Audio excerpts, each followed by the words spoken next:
Jeshi la polisi kikosi cha usalama barabarani limetangaza kuwafutia leseni madereva 6 wa vyombo vya moto na kuwafikisha mahakamani kwa makosa ya kuendesha kwa mwendo hatarishi. Hayo yamesemwa na mkuu wa operesheni wa kikosi hicho taifa Joseph Mwakabonga wakati akiongea na waandishi wa habari mara baada ya operesheni ya ukaguzi wa magari katika eneo la Segera mkoani Tanga.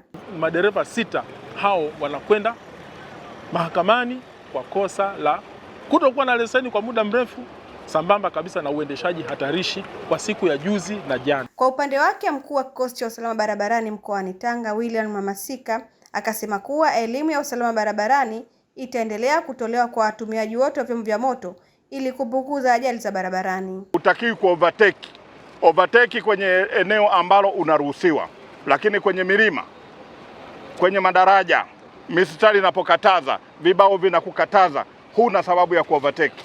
Wanakuambia chelewa ufike kuliko ukataka kuwahi alafu hutafika.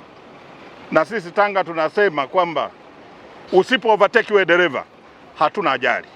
Nao madereva wakatoa pongezi zao kwa kikosi hicho. Niwapongeze kwanza askari wa usalama barabarani mkoa wa Tanga. Kwa kipindi cha mwaka 2025 mwaka uliokwisha ajali zimepungua.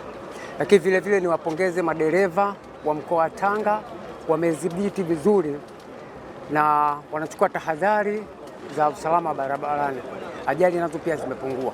Lakini tatizo kubwa liko kwa madereva wa magari madogo. Kwa kweli unafika mahali wakati mwingine wana overtake sehemu ambazo si sahihi. Wanawachanganya madereva wetu ambao wanatusafirisha sisi abiria. Matukio ya ajali kwa kweli yamepungua kutokana na udhibiti wa viongozi waliokuwepo barabara. Lakini ajali ni mbaya zinazotokea kupitia kipindi kama hiki. Maana yake ni nini? Kuna ambao wamechukua gari zao kwa namna wanavyojua wao. Hata kubali kumpa dereva ile gari ampeleke safari yake, atang'ang'ana yeye kama yeye. Afande William Mamasika sio mzoefu wa safari kuendesha gari, lakini kwa sababu ni ya kwake siku hiyo ataamua aende nayo yeye mwenyewe kwa yeye kama yeye. Atatumia nafasi yake. Sawa Lakini hapa njiani hana ufahamu aina yoyote. Na wao pia ni sehemu ya chanzo cha ajali wale. Kutokuheshimu alama za usalama barabarani, mwendo kasi na kuyapita magari mengine bila ya tahadhari imeelezwa kuwa ni miongoni mwa sababu za uwepo wa ajali za barabarani. Amina Omar, Daily News Digital.